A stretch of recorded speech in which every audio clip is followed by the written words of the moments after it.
Folks, there is no delaying this any further. And you see, all over the country now, people are revolting against certain state governors who want to maintain lockdown.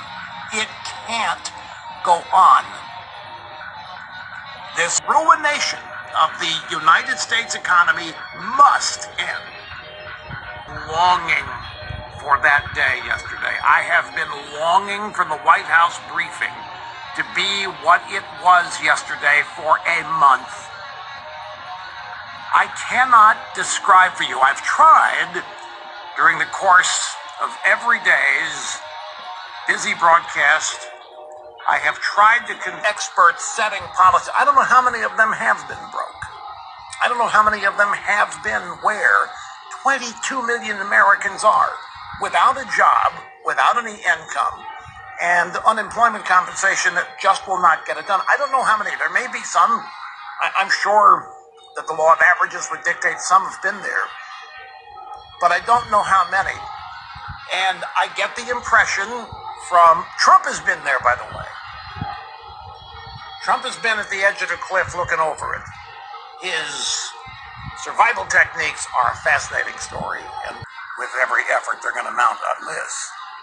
But you look at some of these people, I don't want to mention the names. Names are not the important thing here. It's the ability to relate, the ability to have some kind of empathy, the nature of expertise and intelligence. It simply is better if there are people in the policy-making sphere who've been there, who are or have faced similar circumstances financially by any of this. And I think that way too many people in some positions of authority and power really don't face dire economic circumstances. As I say, scary to remember it, but enables me to understand what people are going through and how it cannot go on. It simply can't. There may be great risk in reopening the country in phases. There may be great risk in sending people back out to start working even under the guidelines. There are risks that have to be taken. They are certainly no different than risks the American people have taken throughout our history. We had to get involved in World War II once we were attacked by the Japanese in order to defend and protect ourselves. We had to take risks after 9/11. We've had to take risks our entire history as a nation.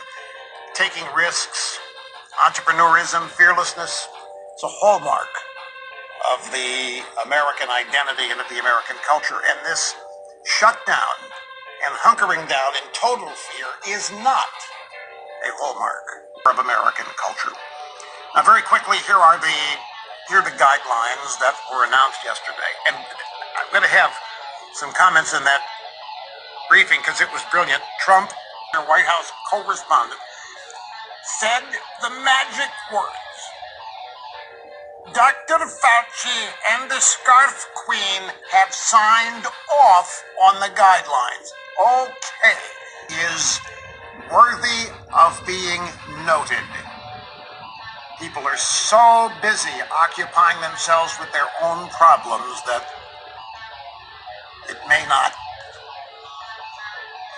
have time. You may not have either living their lives or doing their jobs or what have you. But did you realize how, whatever length of time this task force has been up and running, there has not been one subversive leak or leak of sabotage